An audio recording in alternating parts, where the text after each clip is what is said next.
Iniciamos con el tema Aplicación de microorganismos en agricultura sustentable, presentado por la doctora Marcela Cárdenas Manríquez, de la empresa Naturagri. Buen día, es un gusto para mí estar aquí con todos ustedes para presentar un poco de lo que trabajamos en Naturagri respecto al desarrollo de microorganismos para aplicaciones agrícolas en productos bioracionales.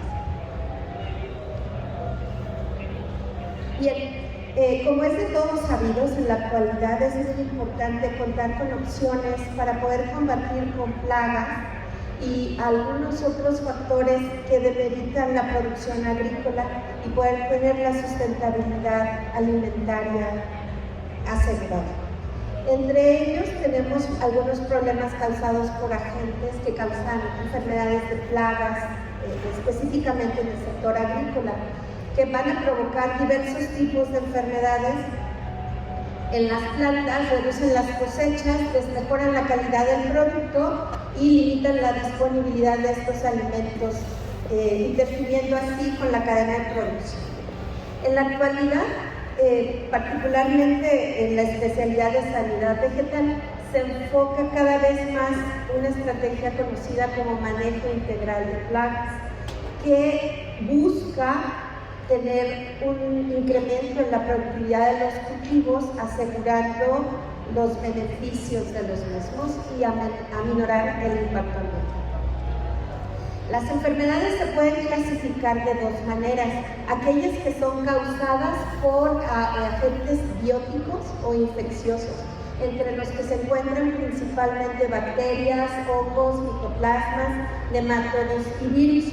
Todos estos agentes interfieren principalmente con las actividades biológicas de las plantas, como sería la toma de nutrientes, la fotosíntesis, la absorción de nutrientes del suelo, el agua, causando enfermedades en la planta, desde marchitez en hojas, fruto, mancha foliar, piso foliar, pérdida de la turgencia de la planta y en muchas ocasiones incluso la pérdida de la productividad de la misma. Los agentes no infecciosos son todos aquellos que no están relacionados con microorganismos, sino más bien agentes que tienen que ver con el medio ambiente, como estrés ambiental por extremado calor o extremado frío, falta de agua, toxicidad química por residuos de otro tipo de contaminantes que previamente se hayan utilizado en el suelo, así como salinidad o alcalinidad en el mismo.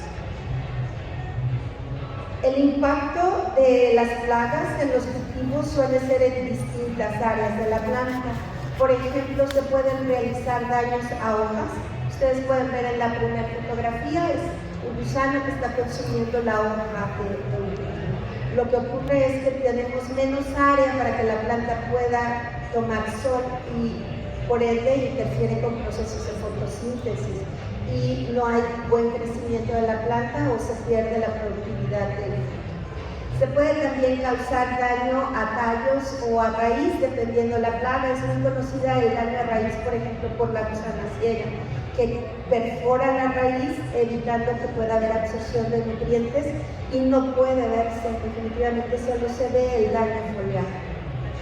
En el daño al fruto existe una gran cantidad de plagas que pueden causar desde manchas, pequeñas degradaciones hasta pérdida total, porque el fruto se oxida o cae antes de que complete su etapa germinadora. El daño a flores es otro factor muy importante, también el daños a cultivos agrícolas de gran importancia, sobre todo en el Valle Central de México. Y desgraciadamente no es solamente durante la época de crecimiento o la cosecha, sino puede ser post cosecha, donde muchos de estos pequeños insectos pueden seguir degradando a las flores una vez que ya se encuentran empaquetadas o están siendo trasladadas hacia su destino final. El daño sistémico por virus es un efecto de los más fuertes que existen en las enfermedades en las plantas.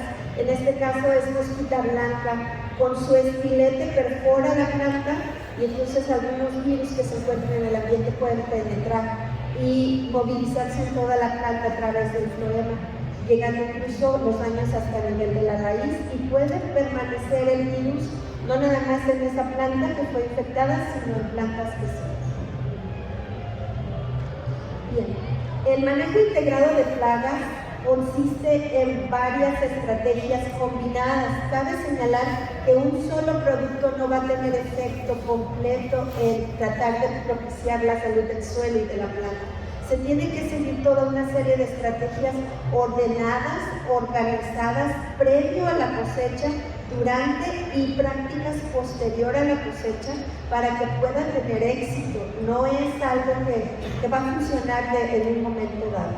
Entre las estrategias para el manejo integrado de plagas se encuentra primero eliminar malezas hospederas de plagas. A veces alguna de las prácticas implica dejar los residuos de la cosecha, pero estos residuos lo que causan es que no haya buen intercambio de oxígeno con el suelo y es un sustrato que se humedece y por ende muchos hongos entomopatógenos pueden empezar a colonizar, por lo que deberá de retirarse inmediatamente.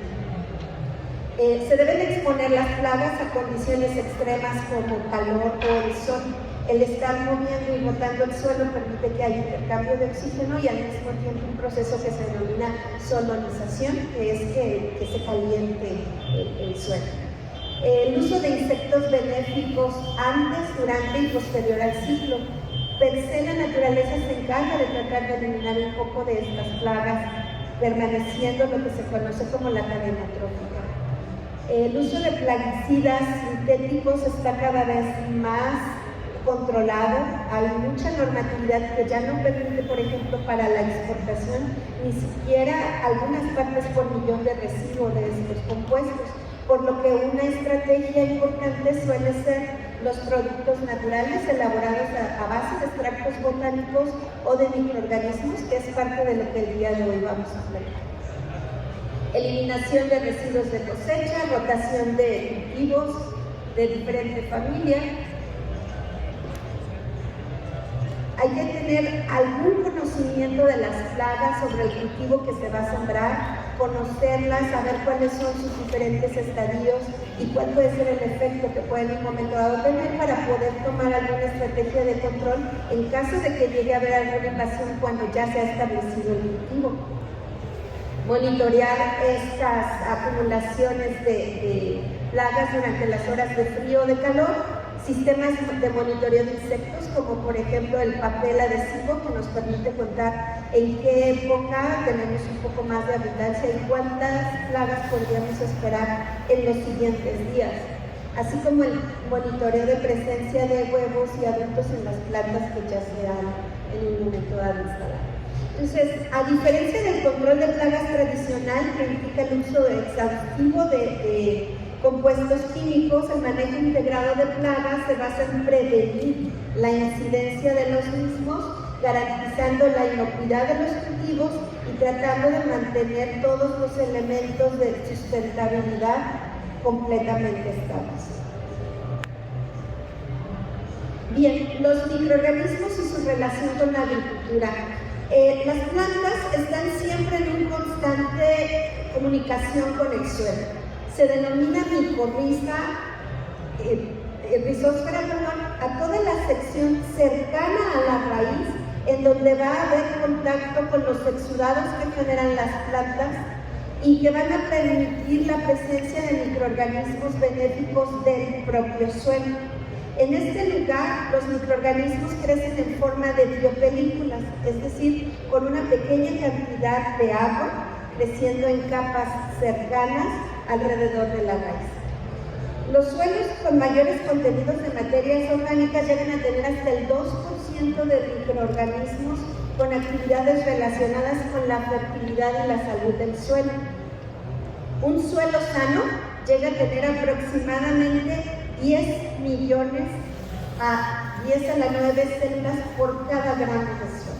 Es una gran cantidad, de la cual hay cerca de 10.000 a 100.000 tipos diferentes de microorganismos, todos ellos con características diferentes, pero que funcionan de una manera sinérgica cuando el suelo es saludable y contiene la cantidad apropiada de agua y otros nutrientes. Un suelo contaminado, por el contrario, no tiene más de 10.000 células de microorganismos, por lo que la estrategia de inocular productos con microorganismos nos permite restablecer nuevamente esa ecología microbiana y la salud del suelo. Básicamente los microorganismos en el suelo tienen papel como reciclaje de nutrientes, descomposición de la propia materia orgánica, fijación de nitrógeno, la fotosíntesis y control propio de las enfermedades del suelo. Entre algunos microorganismos se encuentran promotores de crecimiento vegetal. Estos promotores de crecimiento vegetal recientemente han sido utilizados por sus distintas habilidades como ingredientes activos de los productos biorracionales. Estos microorganismos funcionan a través de dos mecanismos principales. Los mecanismos directos tienen que ver con mejorar el estado nutricional de la planta, es decir, favorecen el crecimiento de las raíces, su elongación, el que puedan penetrar a distintas longitudes y absorber los nutrientes. La fisiología general de la planta depende de esta habilidad para generar estas raíces primarias y secundarias. Los mecanismos directos están más relacionados en su protección contra los agentes bióticos o abióticos, es decir, insectos, plagas, así como el estrés hídrico, temperaturas, pH, salinidad.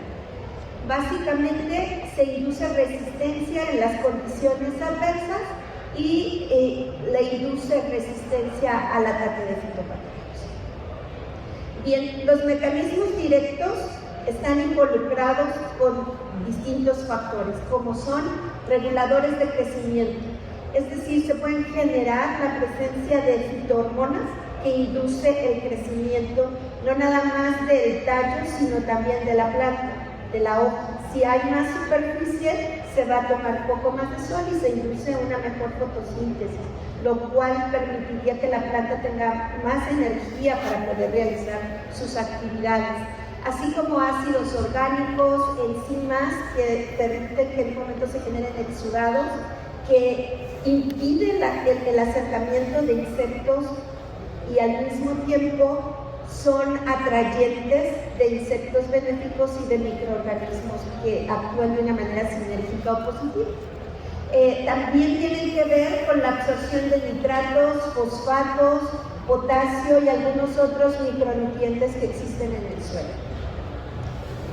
Como mecanismos indirectos tenemos básicamente la interferencia para que no se produzcan biopelículas, es decir, que no pueda haber colonización de los microorganismos dañinos en el propio suelo e inducen enzimas y metabolitos que causan daño a los propios patógenos. ¿Cómo actúan? Este es un ejemplo muy típico de un hongo conocido como tricoderma, que funciona para promover tanto el crecimiento vegetal como para prevenir el ataque de fitopatógenos. Una vez que tricoderma llega al suelo, penetra, dado que tiene enzimas líticas, enzimas que rompen y hacen pequeñas gradaciones en la raíz principal, y entonces el micelio, que está de color azul, penetra adentro de la propia célula de la raíz.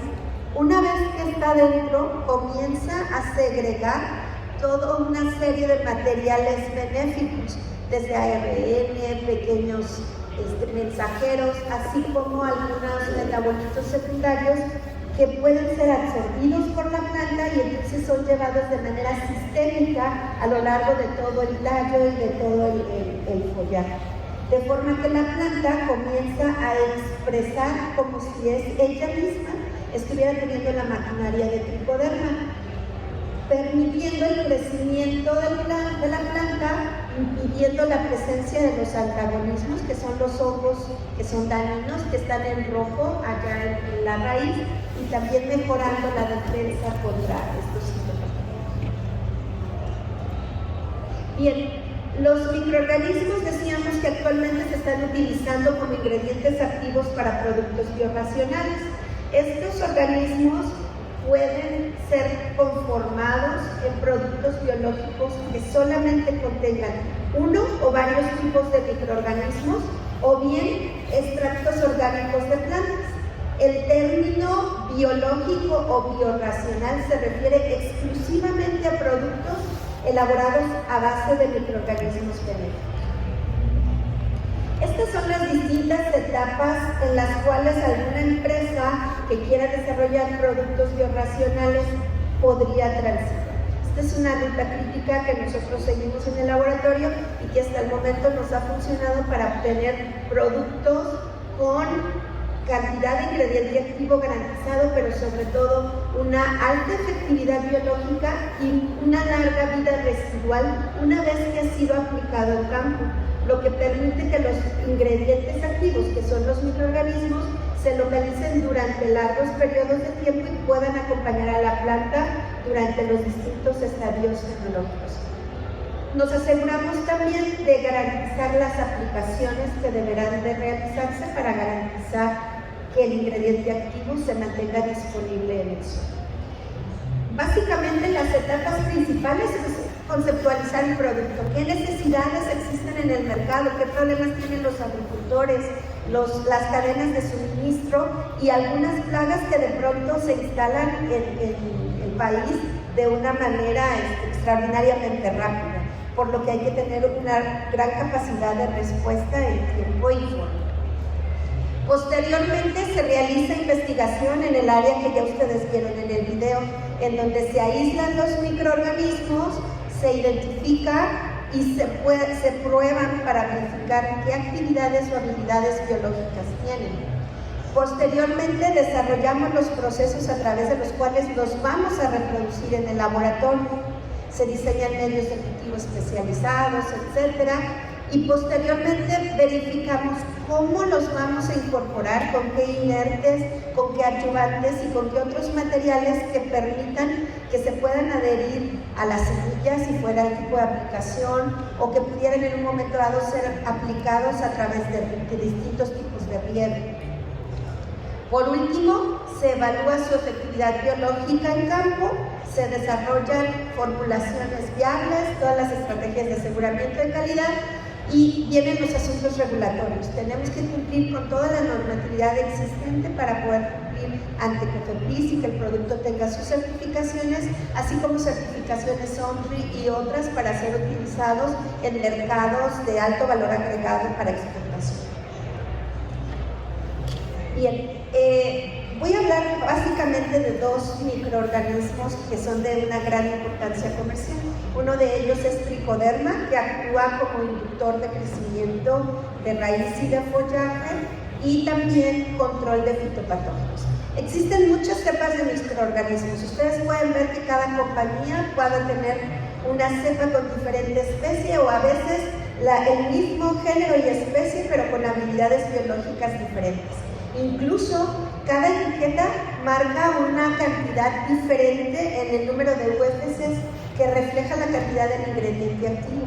Esto es básicamente debido por la habilidad que tiene esta cepa particular para colonizar el suelo, si requiere o no una activación, el tiempo que tiene para poder penetrar e interactuar con los microorganismos del suelo y que se pueda observar un efecto benéfico.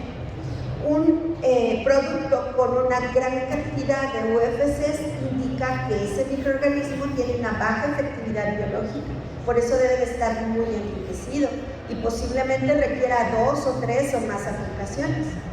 Mientras que un producto que tiene un número menor de UFCs indica que es altamente potente, porque se requiere menos cantidad de microorganismos para tener una efectividad biológica garantizada. Bien, esto es debido también a cómo crece el microorganismo. Aquí les muestro dos fotografías. La primera es Tricoderma asperellum. Este Tricoderma va avanzando de una manera parcial a lo largo del cultivo, mientras que la segunda, una vez que coloniza, comienza a generar esporas, y estas esporas crecen de una manera radial, de forma tal que más rápidamente llega a colonizar un espacio determinado de terreno, protegiendo en un menor tiempo y mostrando una efectividad biológica en un menor tiempo. Eso es importante caracterizar porque de ahí proviene la recomendación que va a venir en la etiqueta y en la hoja de recomendaciones técnicas. Bien, adelante se prospecta. ¿Qué quiere decir bioprospectar? Evaluar todas las habilidades biológicas de ese microorganismo o de esa cepa aislada para poder validar cuáles de los mecanismos directos o indirectos va a tener y de esta manera poder recomendar si puede aplicarse, por ejemplo, en conjunto con otro fertilizante, como es el caso. Esta actividad celulolítica, esta cepa aislada tiene una alta actividad celulolítica. ¿Qué significa? Que va a poder combatir fitopatógenos y que además sí va a poder penetrar en la raíz de la planta para poder inducir un efecto más sistémico. Otro elemento importante a validar es la fijación de nitrógeno, tanto nitrógeno atmosférico como nitrógeno aplicado en otros fertilizantes que se pueden aplicar al mismo tiempo que el producto.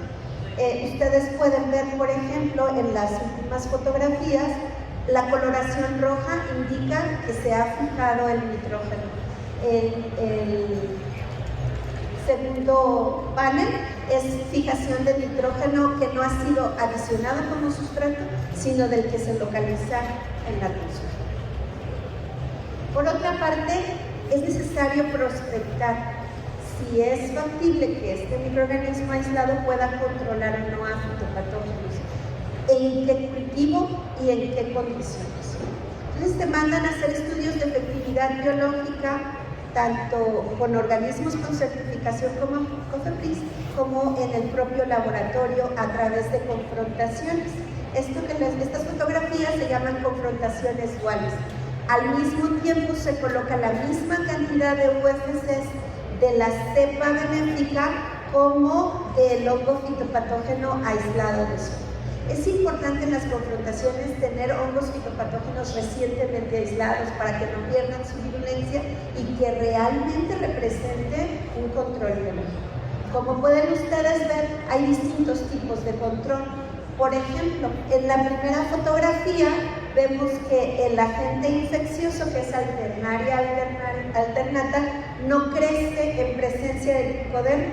Sin embargo, ambos se limitan en crecimiento. Entonces, hay un control importante del mismo, pero no lo depleta completamente, por lo que será necesario incrementar y tener 2 o 3 aplicaciones. En el caso de, por ejemplo, Rhizoctonia solani, también hay una inhibición, pero dado que este hongo tiene la habilidad, les decía, de esporular y lanzar esporas, puede crecer sobre el mismo hongo, lo degrada y lo utiliza como sustrato, de forma tal que lo puede combatir aún sin necesidad de tener un contacto directo con él a través del propio suelo. Y así sucesivamente. Por ejemplo, Sclerotinia minor es completamente controlada por este hongo. Posteriormente validamos qué tanto induce crecimiento en columnas de suelo. En tubos de PVC, como ustedes pueden ver ahí, se coloca arena, suelo que ha sido previamente limpiado para que no existan otros microorganismos y que podamos validar el efecto solamente de nuestro producto, y se inoculan semillas. En este caso es una semilla de maíz forrajero del Valle Central. Y como ustedes pueden ver en la primera fotografía, se nota la turgencia y el color verde de la planta, así como el crecimiento mayor tanto de raíz como de follaje. Miren ustedes incluso cuánta raíz se alcanza a generar. Estos son 30 días después de la siembra de la semilla. Es tanta la cantidad de raíz que se forman incluso círculos concéntricos alrededor de la misma, porque por la propia columna ya no tiene a dónde crecer, mientras que el testigo sin tratamiento sí crecen raíces primarias y secundarias, pero no en la misma cantidad que cuando el microorganismo ha sido inoculado.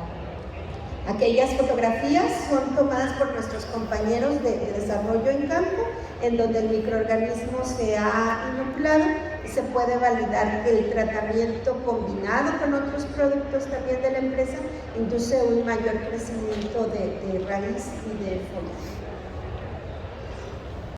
Así como tenemos algunos estudios relacionados con hongos para el control de fitopatógenos e inducción de crecimiento, también existen microorganismos que controlan la infección de insectos, como puede ser palomilla dorso de diamante.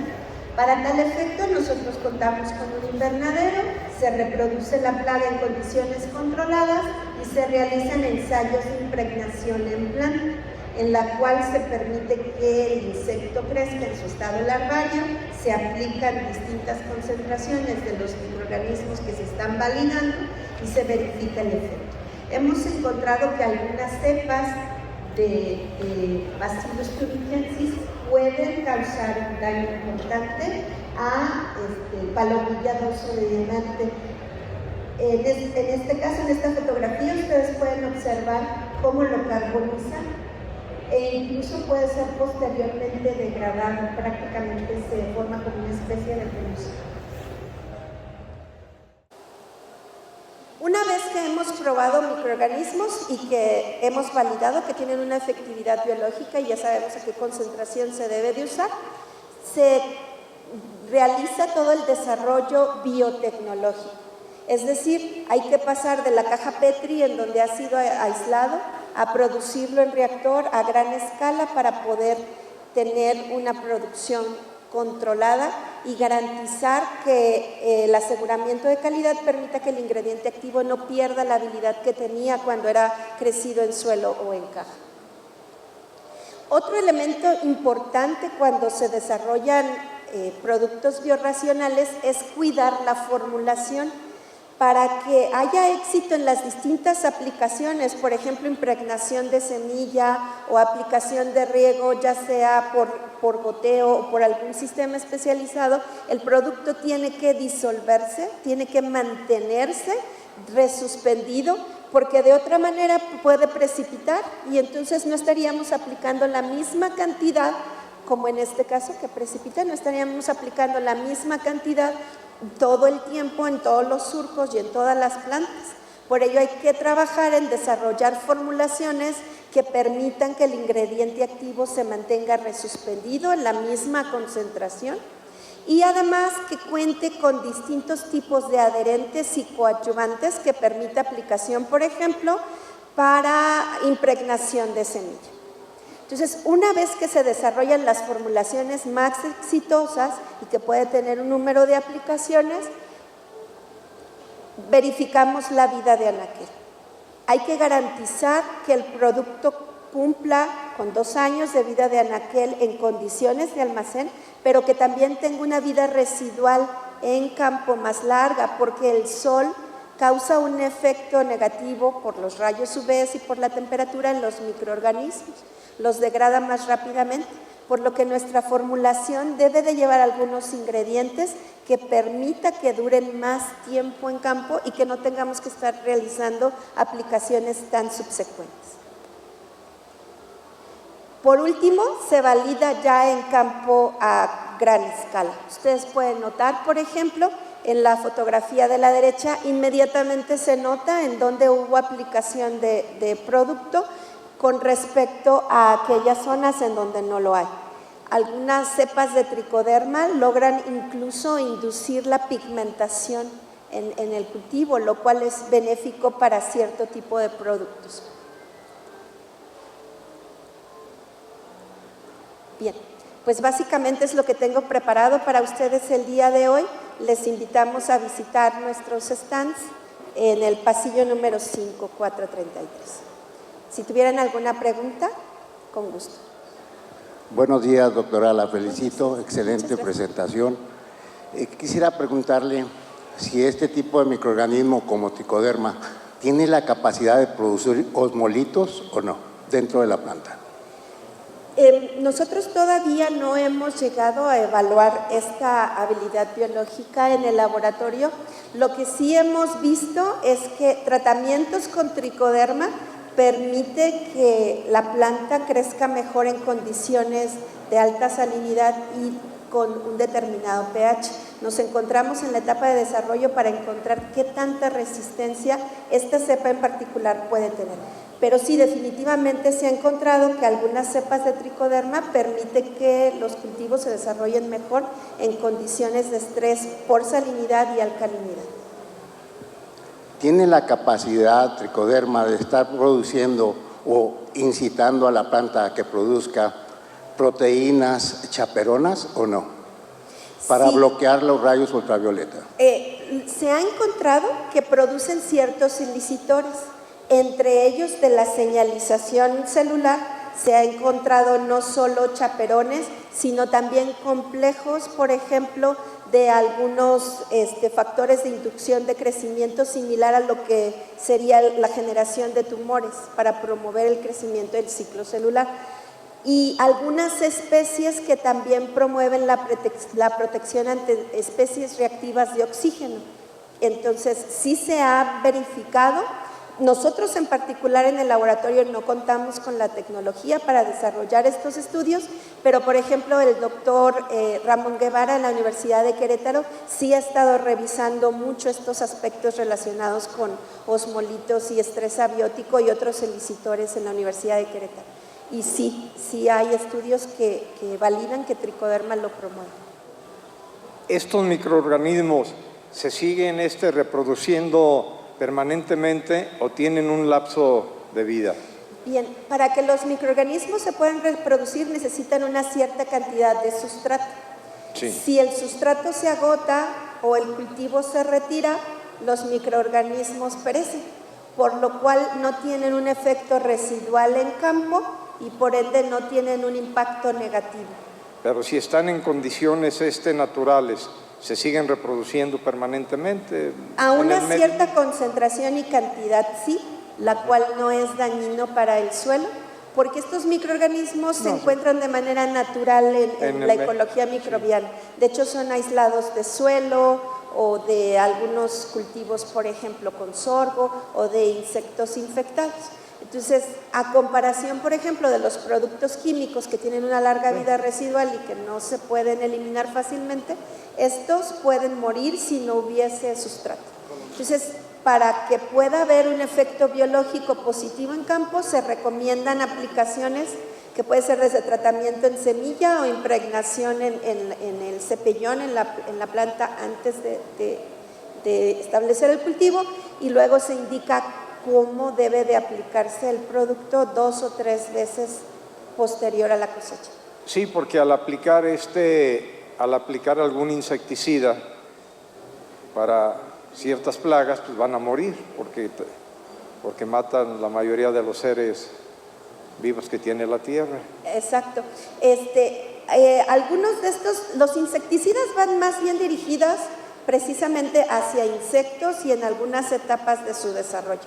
Algunos de los insecticidas biológicos, por ejemplo, que se utilizan son proteínas que son ingeridos solo por algún tipo particular de plaga. El resto de los organismos no lo consumen, como abejas o mariquitas, y solamente en esas condiciones particulares causan daño género específico a la plaga. Pero, por ejemplo, tricoderma no se ve afectado por la aplicación de algún otro fertilizante o de algún insecticida químico. De hecho, nosotros realizamos en el laboratorio estudios de compatibilidad para que haya una recomendación en aplicación como manejo integrado de plagas. Entonces, sí viene en la etiqueta la recomendación de con qué sí se puede aplicar y con qué no se debe aplicar para que no baje su efectividad biológica y su mantenimiento en campo. Muy amable, gracias. Sí.